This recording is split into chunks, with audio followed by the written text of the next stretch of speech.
What is going on, guys? Today, we're going to be talking about UFC 318. I'm going to give you guys my full card picks. We're going to start with the main event. Dustin Poirier versus Max Holloway, number 3. This is the third time they've fought. As you can see here, I'm going with Holloway. Now, let me tell you why.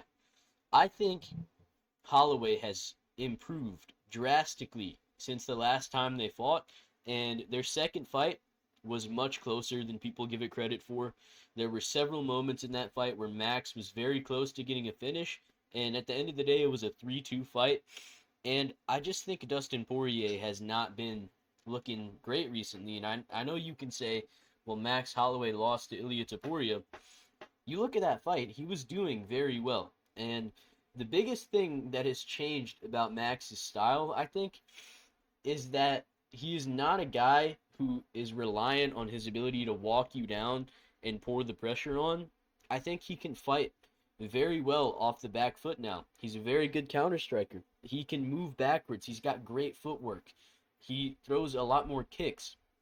He's a more versatile striker than Dustin, and I think this time he will be able to stay on the outside, throw the teeps, throw the low kicks, throw the jabs. I think he's going to be able to stay out of the pocket, which is where Dustin Poirier is the best. He's the best at countering you in the pocket with his boxing.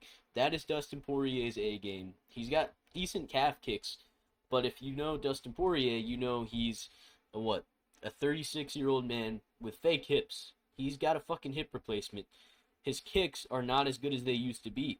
And calf kicks, I think people overrate how well they work against Max. The only people who have been able to utilize calf kicks and really have, fight-changing success were Topuria and Volkanovski. Two of the best calf kickers in MMA.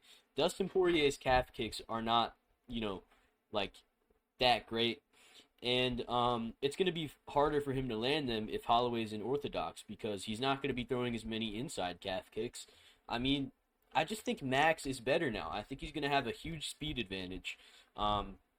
We saw against Gaethje. Gaethje couldn't fucking touch him. He made Gaethje look silly. He made Gaethje look stupid. And I don't think a lot of people thought that fight was going to go that way. I certainly didn't. I thought Gaethje was going to beat him. I thought Gaethje was going to be able to walk him down and break him and get a TKO. That is not what happened at all. He styled on Gaethje. He broke his nose with a fucking spinning back kick in round 1. I just think he's going to have a massive speed advantage. He's going to be able to fight well off the back foot. His defense has gotten a lot better. I think Poirier is going to be hitting air. He's not going to be able to find Max Holloway in the pocket. I think Max Holloway is going to stay at range, and I think he's going to piece Dustin Poirier up, and I think he will get a TKO later in the fight. You look at Dustin versus Islam Makhachev. He got wobbled early on in that fight. Early on in the fight, Makhachev landed some big combos on him, like literally 10 seconds into round 1. And I know you could say, oh, threat of the takedown. Yeah, that does make you worried on the feet. But throughout the course of the fight, he showed he could defend the takedowns very well against Makhachev. And he was still, taking some really big shots on the feet. And Makhachev is a good striker, but not at the level of Max Holloway. We see Benoit Saint Denis. He struggled in that fight. He got hit with some big shots in the clinch. He got taken down, which Max isn't going to take him down. But I even think Max is a better grappler. You look, he almost had a Darce choke in their second fight. Not their first fight. Their first fight is completely irrelevant to any of this. They're both so different. But even the Justin fight where he lost, Gaethje knocked out this guy with a head kick.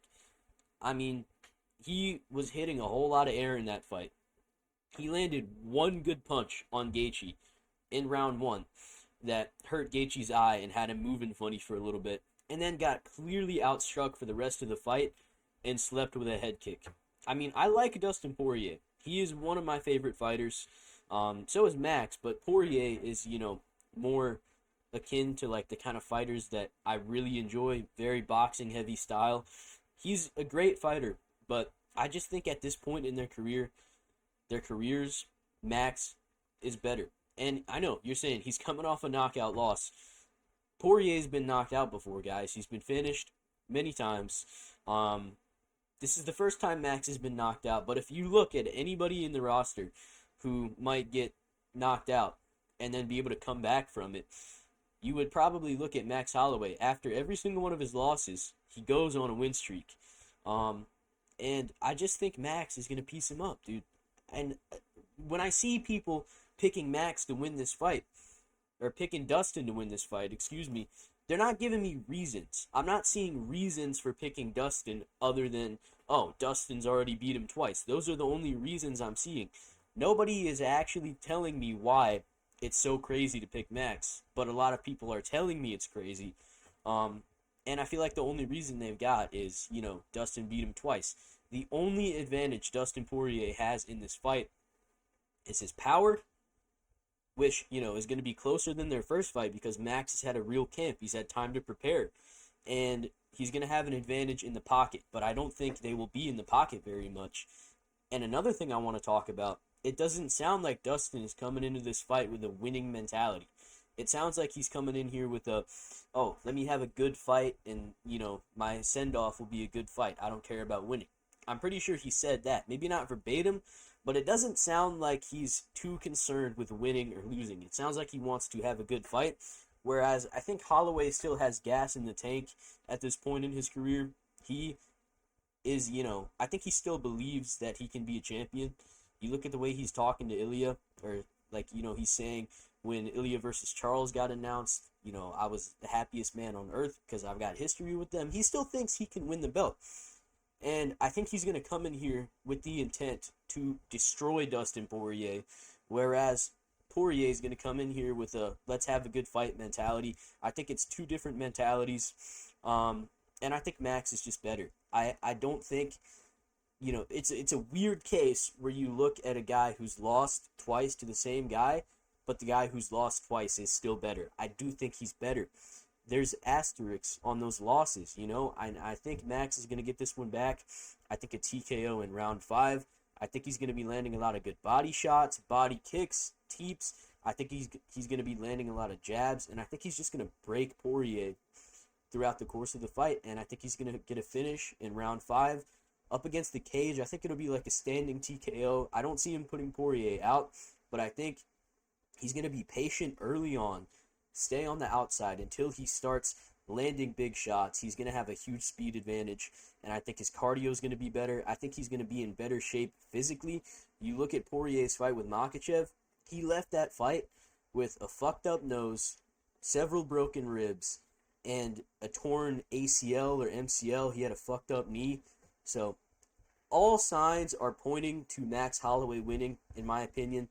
And the only way I could see him losing is if his chin is, completely cooked and, he's, just worried and not confident at all, and he just gets clipped and he just can't take it. And I don't see that being the case. So that is what I think about this main event. I'm going with Max Holloway by TKO. Round 5. Next fight, co-main event for some reason. I don't know why. I don't know. Paulo Costa versus Roman Kopylov. Good fight. Not co-main event material. But, I really want to pick Paulo Costa. He's a big underdog, and I think he's got all the skills to win this fight. But at the same time, he's had all the skills to beat everybody that he's fought and lost to, but he's just not showing an ability to use them. I don't know what it is. I feel like I don't look at Costa anymore as a dangerous guy. People used to talk about how Costa was, this powerful, physical guy who could finish you at any time in the fight. That is not Paulo Costa, okay? He doesn't have power in his hands. And, he did rock Whittaker with a spinning wheel kick, and then Whittaker actually landed 3 punches on him while he was wobbled and backing up. So, he didn't come close to finishing Whittaker.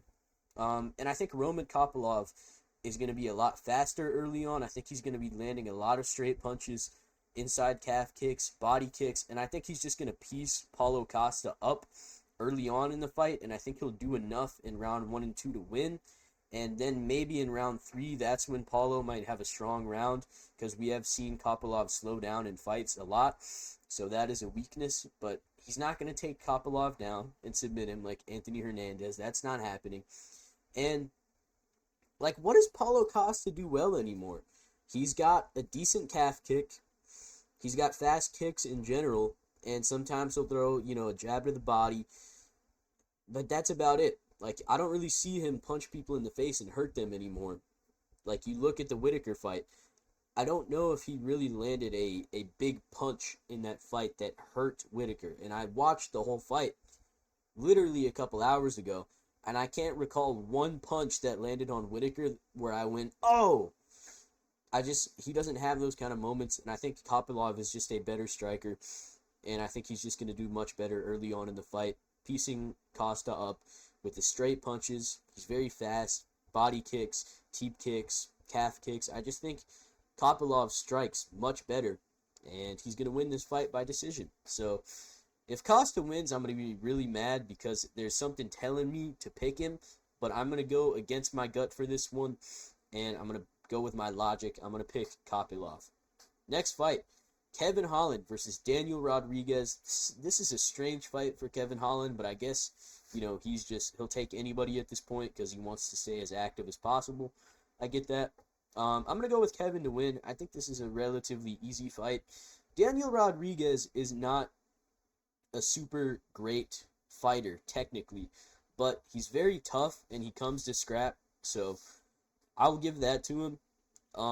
But I think Kevin Holland is just going to be better in this matchup. You look at Daniel Rodriguez, what does he do well? He's primarily a striker. He's basically just got boxing. Kevin Holland is a very good striker, and I know people might be thinking, what are you talking about? But, I mean, you look at his fights and his losses. Most of them are via getting out-grappled, and the losses that he does have in striking are to Jack Della and Wonderboy, pretty much. Those are acceptable losses. And I think Kevin Holland is just going to outstrike Daniel Rodriguez, land a big right hand in round 3. I think it's going to be a scrap, but I think Kevin Holland is just going to be a step ahead the whole time, keeping the fight at range with his jab. He's going to be landing good kicks, and I think he's going to chin Rodriguez with a long right hand in round 3. Daniel Rodriguez is very tough, so I don't see it being an early finish. And I could also see Kevin Holland getting a submission, obviously with his Darce choke and his Anaconda chokes. Those are very good. Those front chokes, he does those very well. And, yeah, I'm going to go with Kevin Holland to win. I feel like it's a pretty easy pick. I just think he's just simply just better. That's basically all I have to say. Kevin Holland is just better. So I'm going to go with Holland to win by a late TKO. Next fight, Dan Ige versus Patricio Pitbull. I am going with Dan Ige with a vicious knockout. I think Dan Ige is going to send Patricio Pitbull to the moon. I just don't think Pitbull is that great anywhere. He's got decent striking. He's got decent wrestling, decent jiu-jitsu. But I don't think he does anything particularly well. And when you look at his fights, honestly, he's kind of small. Like, he's made 135 before. I think Dan Ige is going to have a big power advantage. And I think he's just a better striker. I feel like he's got good timing. And this is what I think is going to happen. I'm watching Pitbull's fights. He throws a lot of naked low kicks. So I could see him getting blasted with a right hand as he throws a low kick and getting chinned. Or I could see him getting hit with a counter right hand as he throws his jab. Dan Ige is really good at timing those kinds of punches. Or when somebody's coming forward, he'll cover up and counter with a left hook. He's really good at that type of stuff. So I think Dan Ige is going to chin Pitbull with a counter punch. And I don't see Pitbull being able to take him down. I think Dan Ige has better takedown defense than Yair. Dan Ige is literally unchinnable. You cannot knock him out. If you knock out Dan Ige, you're basically the chosen one. Nobody's been able to finish him. And I think Dan Ige is just fucking better at striking. He's more powerful. And he's going to knock out Pitbull brutally. I think he's going to put Pitbull out cold, face down. So that's my thoughts on this fight. Next one, Michael Johnson versus Daniel Zellhuber.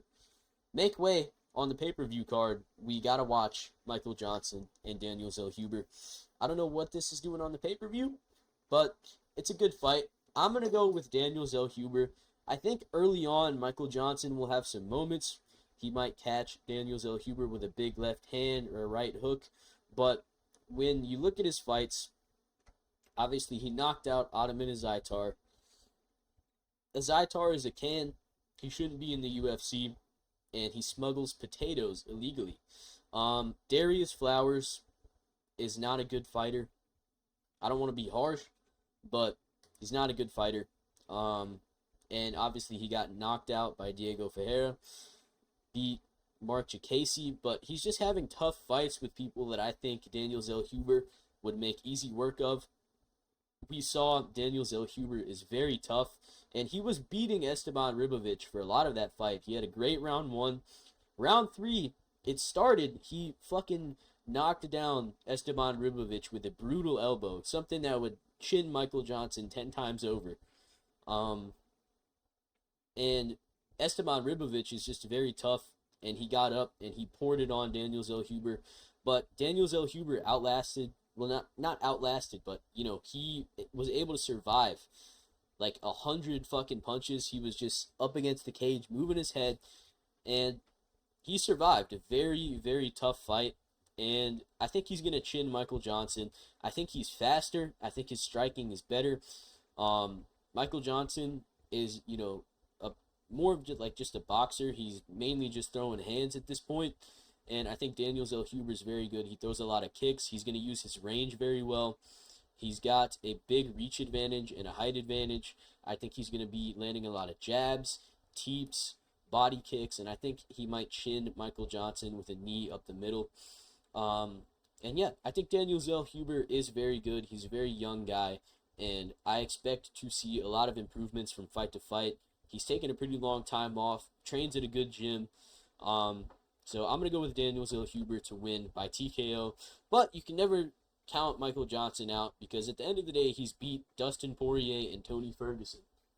So, yeah. What the fuck is that? Oh, it's just a car. Sorry, I'm getting a little freaked out, guys. There's a car driving very slowly past my house. Next fight. Kyler Phillips versus Vinicius Oliveira. This is an easy pick for me. I'm actually going to change this to round 2 right here. I think Vinicius Oliveira is just way fucking better than Kyler Phillips. Kyler Phillips, his best performance was versus Song Yadong, and it ended up, he ended up testing positive for steroids. He gasses out in fights when he's not on steroids. He doesn't have power in his hands, and I really think his striking, it looks good, but is it really good? I don't think so. And it looks like he can be broken if it gets into a gritty fight, and I think that's what this will be. He's going to be trying to land his pretty wheel kicks and spinning shit, but I think Vinicius Oliveira is more powerful. He's got way more power. He is so much more dangerous than Kyler Phillips, and he's very well-rounded. Kyler Phillips has some decent wrestling. He will not be able to take Vinicius Oliveira down. If anybody's getting takedowns in this fight, it's going to be Oliveira. And I think there's just such a big power advantage and honestly just skill in the striking. I think Vinicius Oliveira is just better. So I think he's going to chin Kyler Phillips in round 2 with a right hand. He's got a really fucking long reach. Somehow he's in a reach disadvantage. I don't know. His arms, I feel like they look longer than they are. But I think he's just got a lot of power in his hands. And I don't think Kyler Phillips is going to be able to keep up a heavy pace of his crazy output, throwing a bunch of kicks, staying at range. I don't think he can do that versus Vinicius Oliveira. And Vinicius Oliveira had a lot of people thinking Ricky Simón was bad. So this guy is very impressive. I think he's going to have a star-making performance here, and I think he's going to knock out Kyler Phillips. So yeah. Next fight, Marvin Vettori versus Brendan Allen. I am going to go with Brendan Allen on this one. This one's a fairly easy one for me to pick. Marvin Vettori, when he goes into a fight, he's got a game plan. And it does not matter what happens in that fight. he is not changing what he does. And that's the thing. You look at Brendan Allen, he does make bad decisions in fights sometimes. He makes very stupid decisions. Like sometimes he'll be outstriking somebody and then he'll decide to grapple, or, vice versa. Um, he does make dumb decisions, but I think he's just more well-rounded. You look at Marvin Vettori's striking, he's basically just got some shitty kicks with a 1-2. That's about all he throws. You're not going to get knocked out with a counter hook from Marvin Vettori. He's not going to hit a pull counter. None of that. And I think Brendan Allen just has better striking. He'll throw body kicks, leg kicks. He's going to be throwing hooks and uppercuts. He's just a more, varied striker. He does more. And I think he's better. And, Marvin Vettori's not going to be able to take him down. If anybody's grappling in this fight, it's going to be Allen. He's got very good submissions. And he was able to rock Anthony Hernandez on the feet. He was having some decent moments versus a Mavov on the feet, and he was able to take him down, control him for an entire round. So, where Brendan Allen might have a lot of losses on his record, and people might think he's shit because of the bad decisions he makes in fights, he is having close fights with elite opponents. So, I'm going with Allen to win a decision. I think he's just going to beat Marvin Vettori everywhere. And I think the big thing with Brendan Allen that he needs to do is get more comfortable with his striking. His striking looked good versus Imavov, and it looked really good versus Hernandez, but he just seems so dead set on grappling, especially against Imavov. Hernandez out-grappled him more so, but he did get some good positions in that fight. So I think Brendan Allen can have a close striking match with mostly anybody in the division. And I think he could out-grapple most people. And I just think Marvin Vettori does nothing well. So I'm going to go with Allen to win a decision. Francisco Prado versus Nikolai Veretnikov. This is a tough one. But I'm going to go with Prado because at the end of the day, he did lose to Jake Matthews, but he did do okay in that fight. And I think Jake Matthews is better than Nikolai. And in Nikolai Veretnikov's last fight, he got completely manhandled, and that's just a bad look. So I know Francisco Prado is not usually a guy who gets a lot of takedowns, but he did shoot several takedowns versus Jake Matthews. And I think he will be able to take Veretnikov down. I think he will be able to get on the inside and land some good shots. So I think it's going to be a close fight. Prado is very undersized for the division. I think he should move back down to lightweight. He's at a big height and reach disadvantage, so it's going to be tough to get past Nikolai's jab because Nikolai is a very good boxer. That is, his background. I think he trained with Triple G. He's got very solid boxing, but absolutely no takedown defense. And we saw Francisco Prado was able to hang in the striking with somebody like Jake Matthews. So I think he will win a close decision, mixing in his striking with his grappling. And yeah, I'm going to go with Francisco Prado, landing a lot of leg kicks and body shots and getting a couple takedowns. That's what I think is going to happen. Next fight, Ateba Gaudier versus Robert Valentin. I really do like Robert Valentin, but man, they are giving him no easy fights. To be fair, I feel like the Torres-Finney fight was supposed to be a fucking layup. And you look at Robert Valentin fighting. He is a stupid fighter. He is not smart. He does not think when he fights. I feel like he fights purely on instinct because you look at him throwing jumping elbows. Jumping elbows. Is that a common strike that you see thrown in MMA? I don't think so. He's throwing jumping elbows versus Torres-Finney, who was literally like a foot shorter than him. Torres-Finney's like 5'4". And Ateba Gaudier, he's got very good boxing. He's fucking fast. He's athletic. He's got crazy power. He's dangerous with his knees. So I think he is going to catch Robert Valentin very early in the fight, going for some dumb fucking strike. Valentin won't be able to take him down, I don't think. I think he's going to be too weak. I think Gaudier is going to have a very big strength advantage, and he is very good on the feet. He's not like one of these guys who's got a lot of power and is very athletic and just swings big hooks and overhands. He does actually set up his punches. He's got a good jab. He's got good fucking striking. He's good. So I'm going to go with him to win by knockout. I think he's going to chin Valentin with a left hook. I think it's going to be a pretty brutal KO. So, and I think this is going to be when my boy Robert Valentin gets cut from the UFC. Unfortunately, I think Ateba Gaudier is a very good prospect at middleweight. And I think the only time he's going to lose is when he's faced with a very strong wrestler. So, yeah. And not to mention, he's 23. So, he's going to be improving drastically. So, yeah, that's what I think about that one. Adam Fuckett versus Islam Dulatov. I know his name's Fugit, by the way. I'm joking. Adam Fuckett. This is a mismatch. Dulatov is going to knock him out in a round, 2 rounds max. He's better everywhere. He's dangerous. He's very dangerous striker. I think he's got all finishes. He's got dangerous guillotines, Darce chokes. He's very good with those front chokes.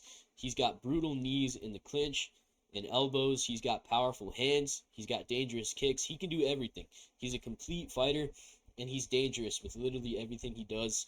And Adam Fugit is just like a bottom feeder in the welterweight division. I just don't think he's very good. So, yeah, he's got, like, okay striking and okay grappling. And I just think Islam Dulatov is just very talented, and Adam Fugit is not. So, that's what I think of this fight. Fugit is going to get knocked out. We've seen him get knocked out before. It's going to happen again. There's a reason why Dulatov is minus 625. So, next fight, Jimmy Crute versus Marcin Prachnio. Now, generally, I don't like to pick Jimmy Crute, and Marcin Prachnio is a big underdog. I'm tempted to pick him because I do think he could piece Jimmy Crute up on the feet. But when I look at him fight, nothing he does, aside from like a weird fucking head kick, literally in the pocket, like they were this, hold on. They were this close together. There was this much space between them. And Prachnio landed a head kick on Bukowskis. That's like a 1 in a billion kind of moment. You see he got submitted twice in his last 3 fights with an arm triangle. So I do think, well, Jimmy Crute does look like he's walking on coal, like hot coal, when he's walking around fighting, like striking. I do think he will be able to get a takedown, and I don't see him getting chinned in this one. I don't think Marcin Prachnio is like a dynamic power puncher or generates a bunch of power with his kicks. So I think Jimmy Crute will be able to take whatever Prachnio lands on him, and I think he will be able to get to the takedown, get on top, land some ground and pound, and maybe get to the back, sink in a rear naked choke. He obviously could get an arm triangle. Jimmy Crute is a very good grappler. That's his bread and butter, and that seems like a weakness in Marcin Prachnio's game. So that's what I think is going to happen. I think Jimmy Crute is going to submit him in round 2. I think he's going to endure an early, piecing up. I think he's going to get pieced up for a while, but I think he will be able to find a takedown and get the submission. So, next fight, Ryan Spann versus Lucas Bursky. This is another one. I don't like picking Ryan Spann, but I fall into this fucking trap every time, and I fear I'm about to fall into this trap again. I'm picking Ryan Spann to win by first round knockout because he's explosive and he's got power, and Lucas Bursky has no defense, and I just don't think he's good at all. I know he beat Walter Walker. I think Walter Walker might have, drank a lot of alcohol or something before that fight, because that is not the same Walter Walker that we see today. Maybe he was on drugs. I don't know what was happening, but that was not the same guy.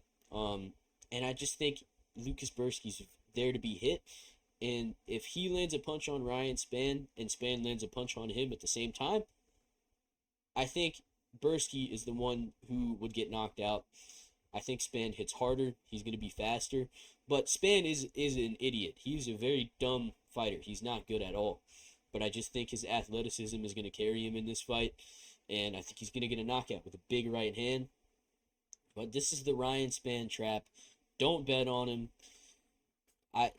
You can never rely on this guy to win. And if he wins, he's going to grab the mic and say, yeah, I didn't even train for this one. I'm just reaching my full potential.